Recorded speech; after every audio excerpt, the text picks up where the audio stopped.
Before we get on with the story, I want to thank everyone who shares this podcast with a friend, writes a kind review, and or supports me on Patreon.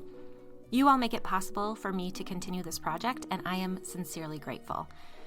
And as always, thank you for your endless patience in my ever-shifting writing schedule.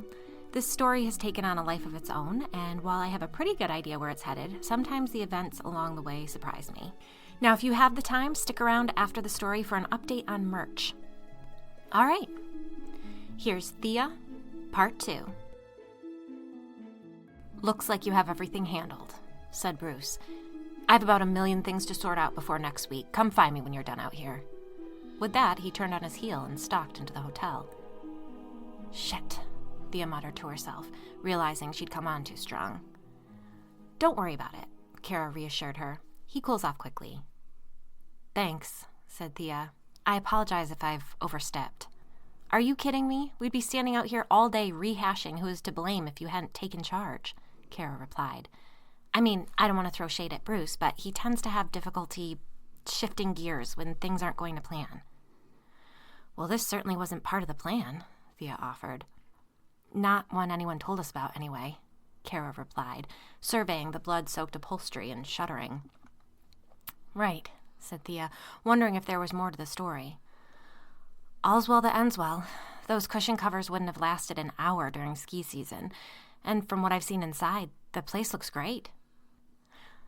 "The lobby and common areas are in good shape," Kara agreed, "but we're a little behind schedule with the guest rooms." "How far behind schedule?" Kara made a face. Thea's chest tightened. "We have guests coming in a week." "Oh, Bruce made sure we have a block of rooms, second floor, overlooking the mountain, ready for the grand opening attendees. But the rest of the hotel," she shook her head. "Okay, that's okay. As long as we're party ready and the guests are comfortable, we should be fine," Thea said, forcing herself to sound positive. Her boss would want a full tour. She'd want to see the resort was ready for ski season. That wasn't Thea's responsibility. The party was, but if Shelley left with a bad taste in her mouth about the resort opening, some of the gloom would transfer to Thea. It had happened before. "We should be fine," she repeated, trying to convince herself as much as Kara. "What the hell?" A man carrying a coiled garden hose appeared beside them. "Hey, Ed," Kara greeted him. "An animal got hit out front last night and found its way back here." "Christ," the man grumbled, glaring at Thea. "Hi," she offered. "I'm Thea. I'm here to help with the grand—" "They could have given me a heads up," he interrupted, dropping the hose. "I'm going to need a bucket and a scrubber," he griped before storming off. "Come on, I'll show you Bruce's office," Kara offered. Thea followed her through the lobby, past the check-in desk, through a forest green shellacked archway, and down a short hall lined with plaid wallpaper that made her think of Christmas at the Home Alone house. Kara knocked gently on the last door on the right. "Come in," Bruce instructed, his voice muffled. "Is now a good time?" Thea asked, entering the small space. "As good as any," he replied, closing his laptop. His antique banker's desk faced the door. Beside him stretched a large, richly curtained window, the view beyond stunning. Thea realized that her attention had been so consumed with the mess on the patio that the beauty of the mountain hadn't registered. "What a view," she said, taking a seat across from him at the desk. "Join us, Kara," Bruce instructed, motioning to the chair beside Thea. "Did you get my email regarding the menu changes?" he asked. "I did. Thank you. I'll go ahead and make those adjustments." Thea knew the only way to win him over was to let him have this one. She couldn't have him fighting her every step of the way. He sat back in his chair, obviously surprised by her agreement. "Good. Want me to forward the selections to the kitchen?" asked Kara, already typing on her phone. "Please," Bruce instructed. Then to Thea, "You got the list of vendors, linens, florist." "Yes, I was hoping to hire some additional wait staff for the party, and I have some ideas for the front porch." She listed the items she'd hoped to procure and was relieved when he agreed. "Excellent," she said, thanking him. "And the hotel is stunning. The dedication to detail shows. Staff obviously values your direction." "Things haven't been as smooth as I would have liked," Bruce admitted, "but with guidance, it's really come together." "And you're in the final stretch?" Bruce nodded. "We have a staff meeting next Thursday morning to make sure everyone's on the same page." That's great. A chance to acknowledge everyone's efforts. You know what? I had the best muffin this morning at a little place by the water. It had books. What was it called? Bugbear Cafe? Kara guessed. That's it, Thea smiled. I could have eaten a dozen of those things. And the mint tea. That's what I order there, Bruce said, amused. Huh.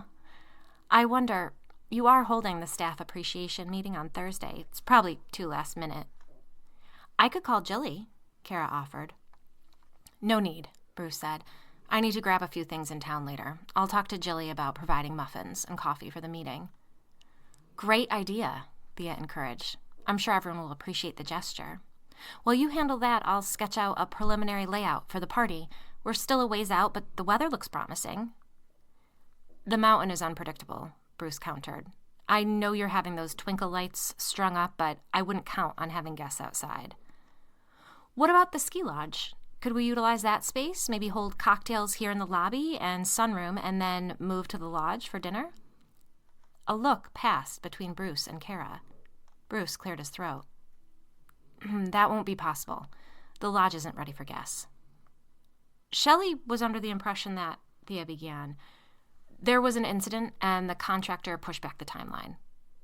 What happened? Asked Thea pointedly, knowing how pissed her boss was going to be when she heard the lodge wasn't ready.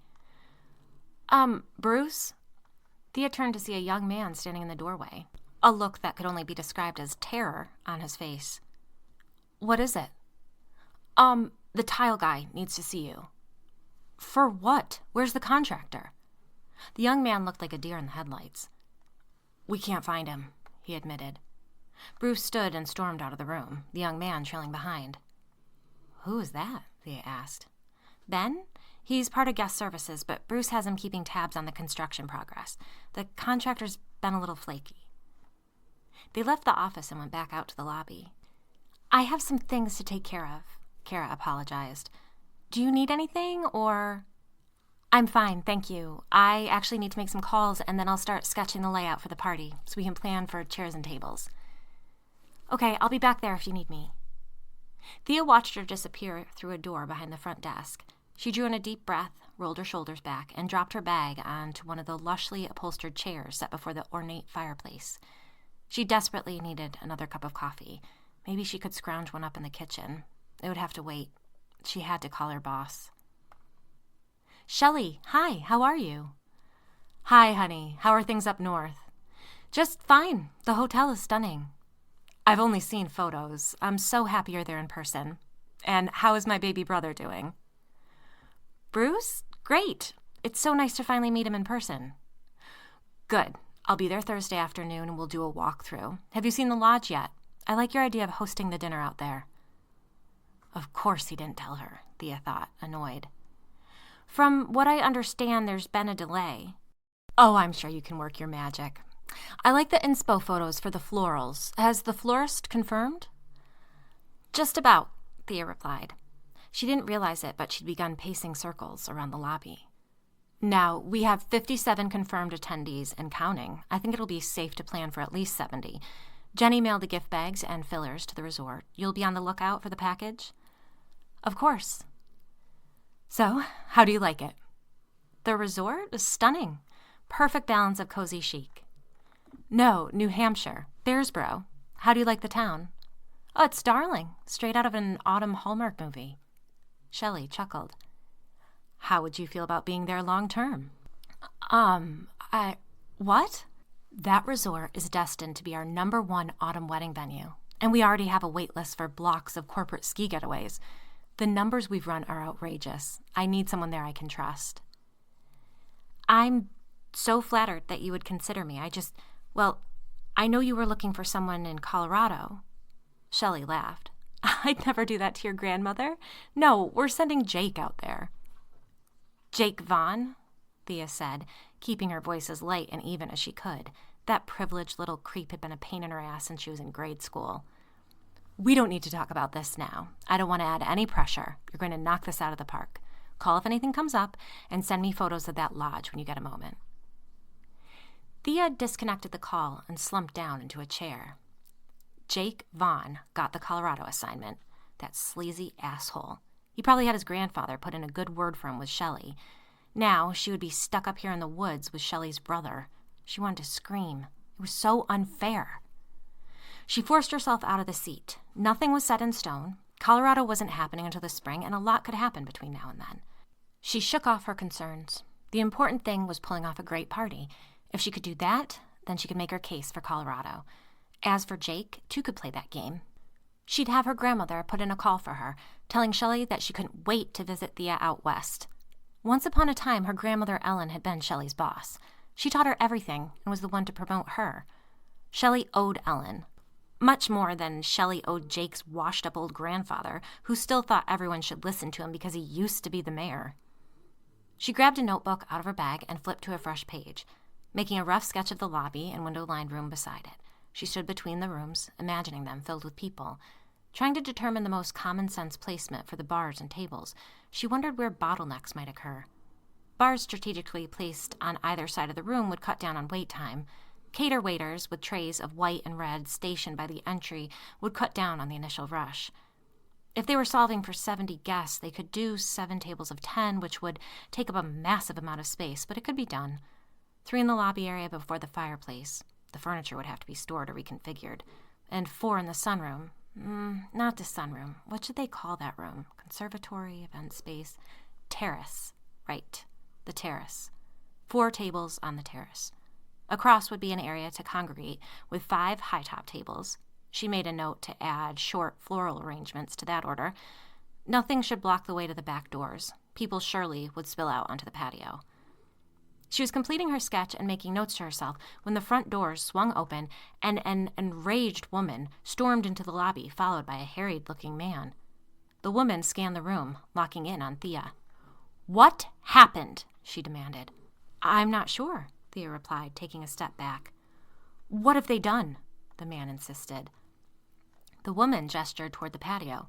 "Jilly said there was an animal slaughtered behind the hotel. Is that true?" "Has anyone called the police?" the man asked. "This is outrageous." "Oh, an animal was hit by a car out front," Thea tried to explain. "A moose, and I told them that the increase in traffic for this godforsaken resort would upset the wildlife, and now look what's happened," the woman shrieked.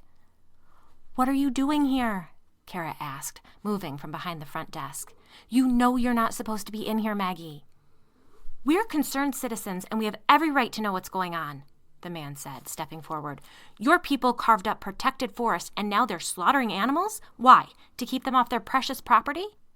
"Jason, if Bruce finds you here, he'll press charges," Kara replied calmly. "Please be reasonable." The couple ignored her and moved towards the back windows to see for themselves. "I'm guessing those are the hippies Bruce was referring to earlier?" Thea asked in a low voice. Kara nodded. "The Alonzos, they're harmless, just concerned over the expansion of the trails and the wildlife on the mountain." They followed the couple, Kara pleading with them to leave before Bruce heard them, the couple expressing outrage at her request. Through the large windows, Thea could see the groundskeeper spraying the blood off the patio. And then she saw Henry, running from the direction of the ski lodge, running towards the patio, waving his hands over his head, yelling something at the groundskeeper who was facing the hotel and obviously didn't hear him. Thea opened the door and stepped outside and waved at the man, catching his attention and pointing behind him. "Stop!" Henry was yelling. "Ed, turn off the water! Stop!" Ed released the hose handle, stopping the jet of water, and threw the hose down on the ground. "What is it now?" Henry had slowed to a walk. Out of breath, he said, "This is a crime scene. I need you to go into the hotel. You too," he said, nodding at Thea. "Crime scene?" she countered. "Don't you think that's a little dramatic?" "We found a body, a man, outside of the lodge." "Oh, no," she breathed. "Chief?" Henry's walkie-talkie crackled. He unhooked the device from his belt and motioned for Thea and Ed to move into the building. "Copy." "I found one of his arms." The deputy's voice crackled. Horrified, Thea froze, meeting Henry's gaze. Looking both apologetic and angry, he said, 10-4. Deputy, no further communication regarding the victim over the walkie. Do you copy? Inside, Bruce and the Alonzos were arguing. Kara and guest services Ben standing off to the side watching the ruckus. "Chief Martin," Bruce declared as they came inside. Perfect timing. I would like you to arrest these two for trespassing and disturbing the peace. Ignoring the request, Henry said, I need you to gather everyone currently on site in the lobby now. If you won't take their illegal presence here seriously, then I will have no choice but to call the mayor. Bruce, Thea said quietly, they found a body. The animal? Then we'll call someone to remove it. That is hardly... There is a dead man out by the lodge, Henry growled. Ben gasped, and Maggie Alonso said, I knew this place was cursed. Henry ignored them. Please, gather everyone in the building in the lobby now. He turned and stood at the front desk, his back to them, placing a call on his cell phone. Who is it? Kara asked, directing the question to Thea and Ed. Hell if I know, he said. Thea just shook her head. She realized she was still gripping her planning notebook. She slid it back into her work bag, which she'd left on the chair in the lobby. Okay, well, who all do we have here today? Bruce asked the group. The tile guy's upstairs with a plumber, Ben offered, and I think the chef and his assistant are in the kitchen. Housekeeping, Kara added. Oh, and John Thomas. Was he outside?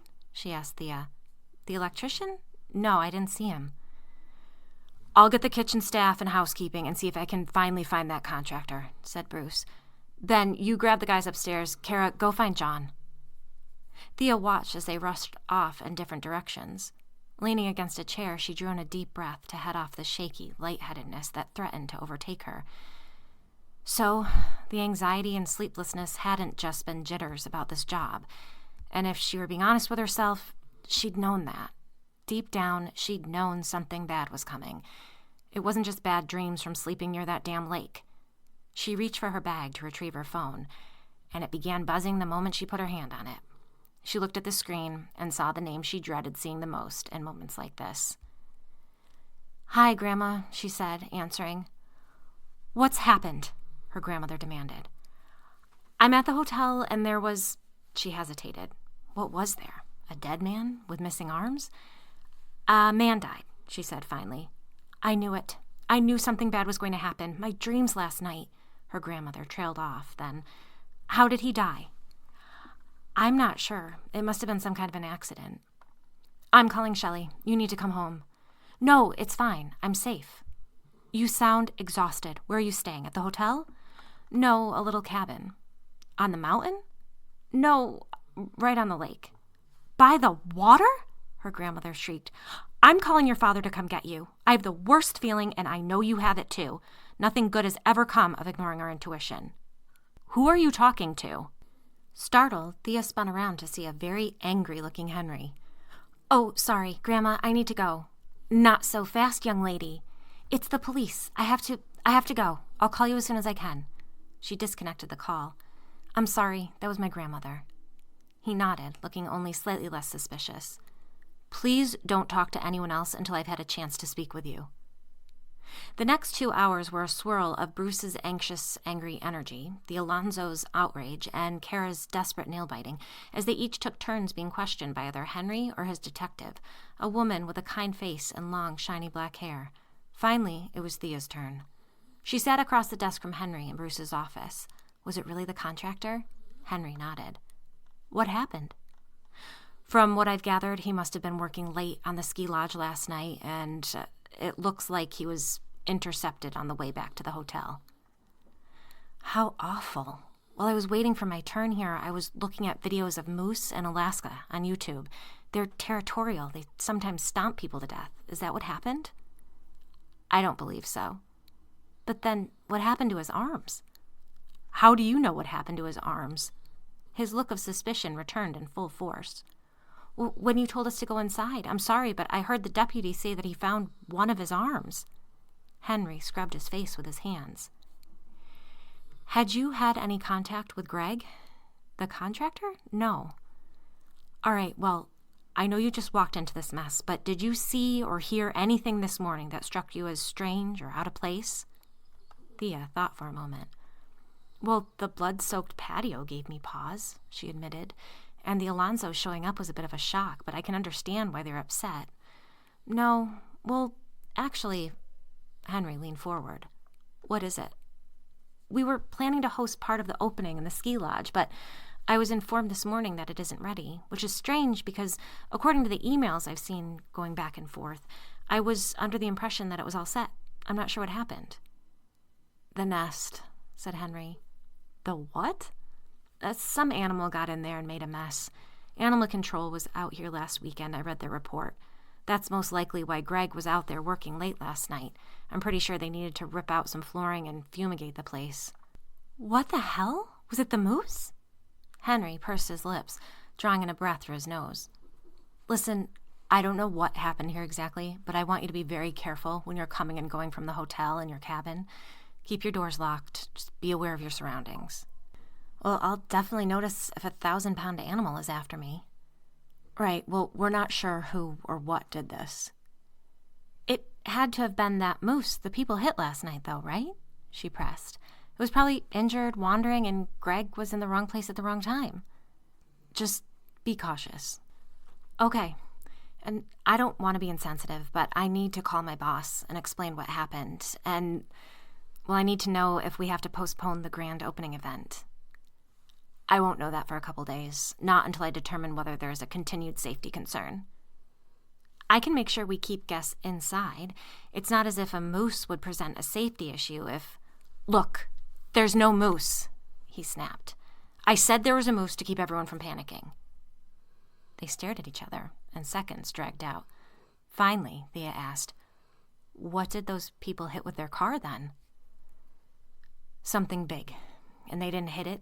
It attacked their car. A bear? Thea guessed. Henry pushed up from his chair. Bears don't typically walk on their back legs.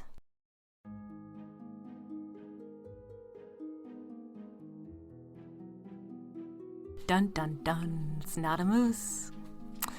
Now, over the past few months, I've received several comments on Insta inquiring about merch. And while I'm no longer in the regular merch game, my old favorite cozy Ghost in the Burbs baseball t-shirt has fallen apart from so many washes, so I figured it was time to bring it back.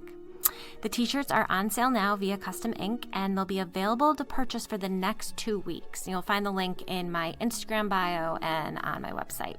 All proceeds from my merch sales always go to a charity of my choosing, and for this round, we'll donate to the Prison Book Project again. They make sure incarcerated people get the exact reading material that they want and need. The mission of the Prison Book Program is to support people in prison by sending them free books and reading materials that meet their specific needs and interests. So, head over to Insta or ghostintheburbs.com for the t-shirt link. And if you do order, I suggest sizing up. I typically order a medium, but these shirts run a little small, so I ordered a large this time. All right, I will see you back here next week.